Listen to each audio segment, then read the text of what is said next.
l'explication. L'explication d'abord, après vous aurez tout le temps de visiter, prendre des photos. Voilà, bonjour tout le monde.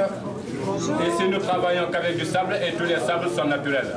Nous arrivons à en avoir jusqu'à 24 couleurs qui nous viennent du Sénégal et dans quelques pays limitrophes du Sénégal, comme la Gambie et la Mauritanie. Je vais vous présenter les quelques couleurs de base qui sont là devant nous pour ne pas tout expliquer. Et je vous rappelle qu'ils sont seulement tamisés, ils ne sont ni teintés ni colorés. Vous pouvez les toucher vous-même pour constater. Comme celui-là, c'est un sable noir qui nous vient des volcans, les mamelles.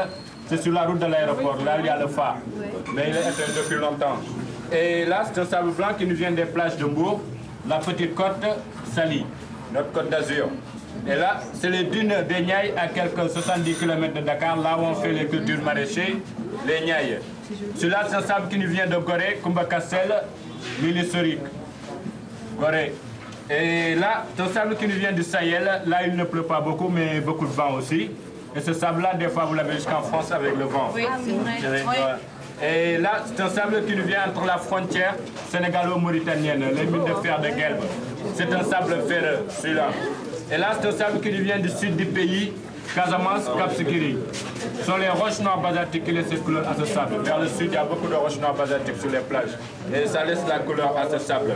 Et là, c'est un sable qui nous vient du lac Rose, Red Bar, l'unique lac rose au monde.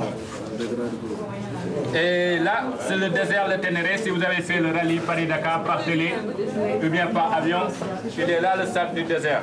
Et celui-là, c'est un sable qui nous vient sous les mangroves, les palétuviers. C'est vers le centre du pays, Sine Saloum, Kaolack. Là aussi, ce sont les feuilles et les racines qui laissent la couleur à ce sable. Et là, c'est pas du sable, c'est de la sure du bois d'ébène, le bois noir. Et en tout, on a jusqu'à 24 couleurs, tous naturelles. Et vous connaissez l'arbre qu'on appelle le baobab, le grand arbre. Là, on utilise la sève de cet arbre mélangée avec la gomme arabique. La gomme arabique, c'est une autre sève qui nous vient de l'acacia. Là, les deux sèves mélangées, ça fait une colle très solide. Regardez ici, l'artiste étale d'abord la sève sur une partie de son tableau, après il va faire une projection de sable. C'est là qu'on comprend vite comment il fait le tableau. Là, il a déjà mis la colle sur une partie, après il va faire des projections.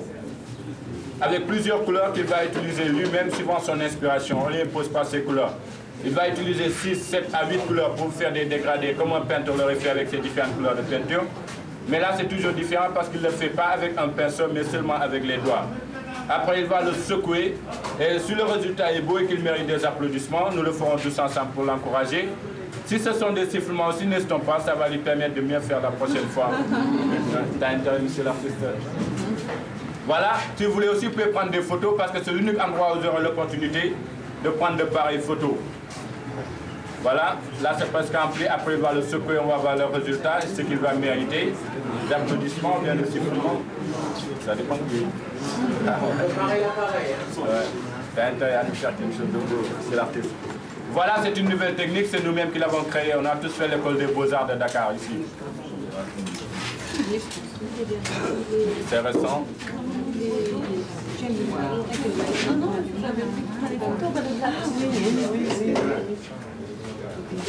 Voilà, là c'est rempli, après il va le secouer, on va voir le résultat.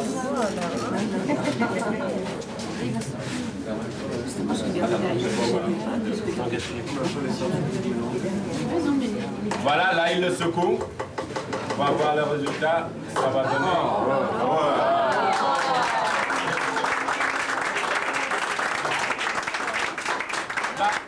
Là, il a eu de la chance, hein. Ça se voit qu'il s'est très bien réveillé ce matin. Là, après, il va le faire sécher au soleil, partie par partie, jusqu'à la réalisation complète du tableau. Parce que là, le tableau, il n'est pas sec, il ne peut pas le continuer. Il faut qu'il le fasse sécher et reprendre notre tableau. À la fin de la journée, on a 2 tableaux finis. Une fois que c'est complètement réalisé et fini, ça donne ça.